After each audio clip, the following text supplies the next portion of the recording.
ইসলামী ব্যাংকের নতুন চেয়ারম্যান খুরশিদ আলমের নিয়োগ বাতিল সহ ৫ দাবিতে আজ দ্বিতীয় দিনের মতো মানববন্ধন করেছেন ব্যাংকটির গ্রাহকরা। তারা বলছেন, দাবি আদায় না হওয়া পর্যন্ত আন্দোলন চলবে। তবে এই আন্দোলনকে কোনো রাজনৈতিক দলের ইন্ধন হিসেবে দেখছে কেন্দ্রীয় ব্যাংক। অনুপ অধিকারী তরুণ জানাচ্ছেন বিস্তারিত। ৫ দফা দাবিতে দ্বিতীয় দিনের মতো মতিঝিলের রাস্তায় নামেন ইসলামী ব্যাংকের গ্রাহকরা। ব্যাংকটির নতুন চেয়ারম্যান খুরশিদ আলমের পদত্যাগ দাবিতে অনড় তারা।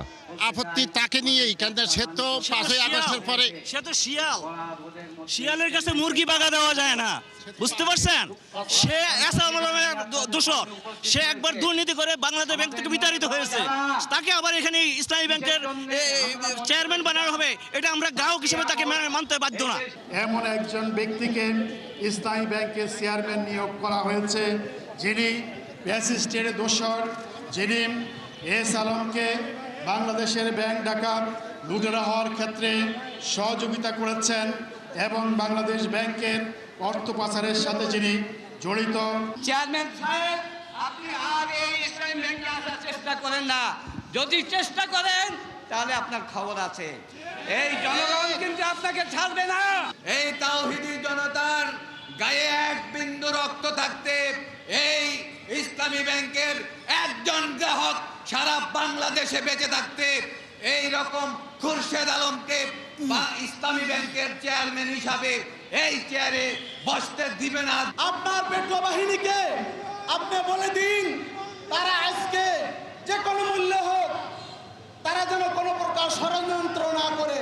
শুধু ইসলামী ব্যাংক না, এস আলম গংরা ইসলামী ব্যাংক সহ আরো বিভিন্ন ব্যাংক থেকে 1,90,000 কোটি টাকা বিদেশে পাচার করে। ঠিক।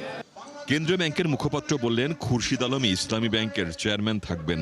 গতকাল আপনাদেরকে আমি কোনো মিডিয়ার সাথে সাক্ষাৎকারে বলেছিলাম যে ইসলামী ব্যাংকে বাংলাদেশ ব্যাংক যে নতুন পর্ষদের চেয়ারম্যান নিযুক্ত করেছেন সেই সিদ্ধান্তটি সঠিক, এবং আজকেও সেই কথাটি আমরা দ্বিরুক্ত করতে চাচ্ছি যে হ্যাঁ, সিদ্ধান্তটি অবশ্যই সঠিক। বাংলাদেশ ব্যাংক কোনো রাস্তার কোনো আন্দোলন দ্বারা তার সিদ্ধান্ত পরিবর্তন করবে, সেটা যদি কেউ ভেবে থাকে তবে সেটা সঠিক না। এদিকে সোমবার গ্রাহক ও শেয়ার হোল্ডারদের বিক্ষোভের পর রাতে ইসলামী ব্যাংকের পরিচালনা পরিষদের ভার্চুয়াল সভা হয়েছে।